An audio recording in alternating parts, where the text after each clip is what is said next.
Sejam bem-vindos a mais uma leitura diária. A passagem de hoje se encontra no livro de Romanos, do capítulo 11 ao capítulo 13, a misericórdia de Deus para com Israel. Então eu pergunto, será que Deus rejeitou o seu próprio povo? É claro que não. Eu mesmo sou israelita, descendente de Abraão e membro da tribo de Benjamim. Deus não rejeitou o seu povo, que ele havia escolhido desde o princípio. Você sabe muito bem o que as escrituras sagradas dizem naquele trecho em que Elias acusa o povo de Israel diante de Deus. Elias diz assim: Senhor, eles mataram seus profetas e destruíram seus altares. Eu sou o único que sobrou e eles estão querendo me matar. O que foi que Deus disse a ele? Ele disse: Eu guardei para mim 7.000 homens que não adoraram o Deus Baal. A mesma coisa também acontece agora, isto é, por causa da graça de Deus, ainda existe um pequeno número daqueles que ele escolheu. Essa escolha se baseia na graça de Deus e não no que eles fizeram, porque se a escolha de Deus se baseasse no que as pessoas fazem, então a sua graça não seria a verdadeira graça. E isso quer dizer que não foi o povo de Israel que encontrou o que estava procurando. Quem encontrou foi apenas um pequeno grupo que Deus escolheu. Os outros não quiseram ouvir o chamado de Deus. Como dizem as escrituras sagradas, Deus endureceu o coração e a mente deles. Deu-lhes olhos que não podem ver e ouvidos que não podem ouvir até o dia de hoje. E Davi disse que nas suas festas eles sejam apanhados e enganados, que eles caiam e sejam castigados. Ó Deus, faze com que eles fiquem cegos e fiquem sempre curvados, debaixo do peso das suas dificuldades. Agora eu pergunto, quando os judeus tropeçaram, será que eles caíram para nunca mais se levantar? É claro que não. Mas porque eles pecaram, a salvação veio para os não-judeus, para fazer com que os judeus ficassem com ciúmes deles. O pecado dos judeus trouxe grandes bênçãos para o mundo, e a sua pobreza espiritual trouxe ricas bênçãos para os não-judeus. Então, quando se completar o número de judeus que voltarão para Deus, as bênçãos serão muito maiores ainda. A salvação dos que não são judeus. Agora estou falando a vocês que não são judeus. Enquanto eu for o apóstolo dos não-judeus, teria orgulho do meu trabalho. Talvez eu possa fazer com os que são da minha própria raça fiquem com ciúmes, e assim seja possível salvar alguns deles. Porque quando os judeus foram rejeitados, o resto do mundo se tornou amigo de Deus. O que acontecerá então quando eles forem aceitos? Os que estiverem mortos receberão a vida, pois o primeiro pão assado, depois a colheita, é dedicado a Deus. Isso quer dizer que todos os outros pães também são dedicados a Ele. E se as raízes de uma árvore são oferecidas a Deus, os galhos também são dele. Alguns galhos da oliveira cultivada foram quebrados, e um galho de oliveira brava foi enxertado nela, pois vocês, os não-judeus, são como aquela oliveira brava e agora tomam parte na força e na riqueza espiritual dos judeus. Portanto, vocês não devem desprezar os galhos que foram quebrados. Como é que vocês podem estar orgulhosos? Vocês são somente galhos. Não são vocês que sustentam a raiz. É a raiz que sustenta vocês.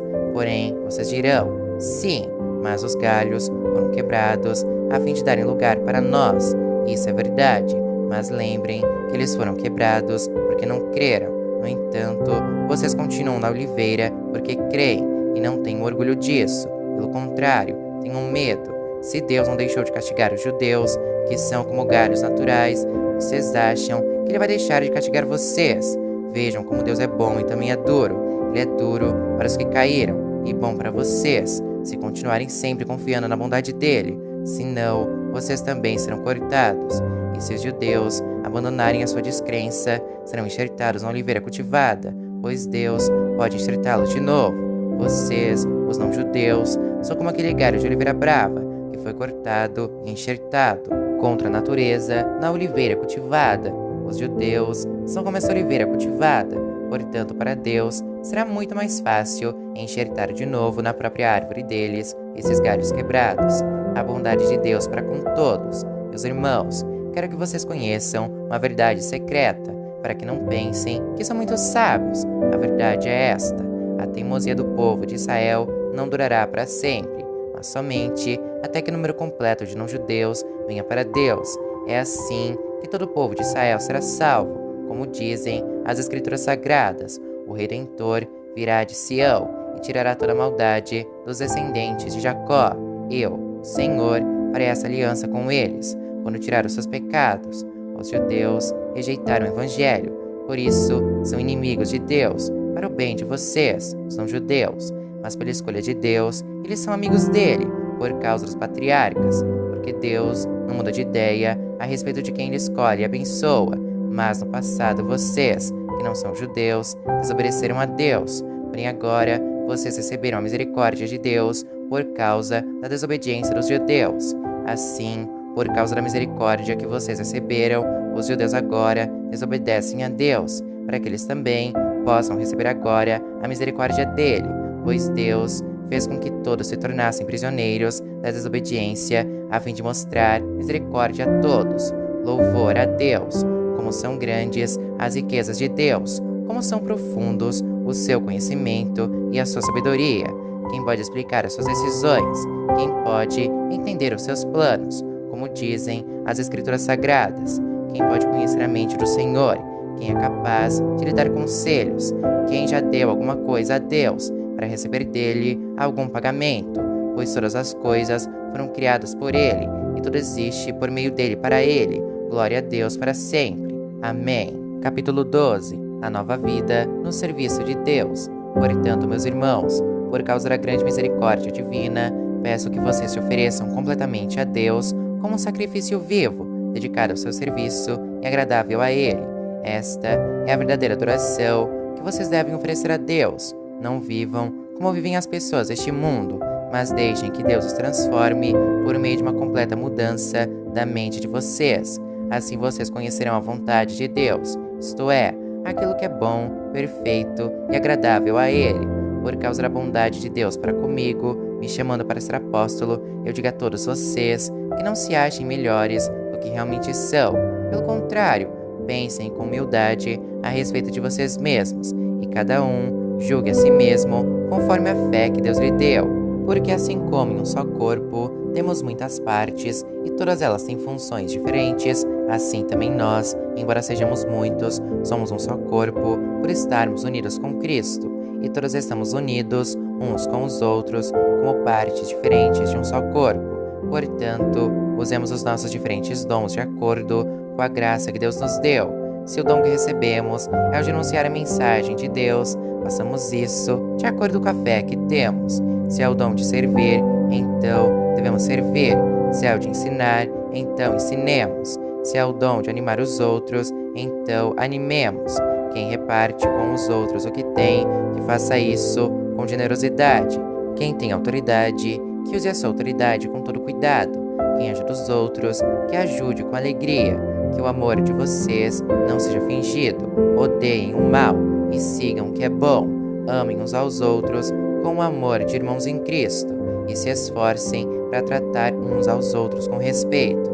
Trabalhem com entusiasmo e não sejam preguiçosos. Sirvam o Senhor com um coração cheio de fervor, que a esperança que vocês têm os mantenha alegres. Aguentem com paciência os sofrimentos e orem sempre. Repartam com os irmãos necessitados o que vocês têm e recebam os estrangeiros nas suas casas.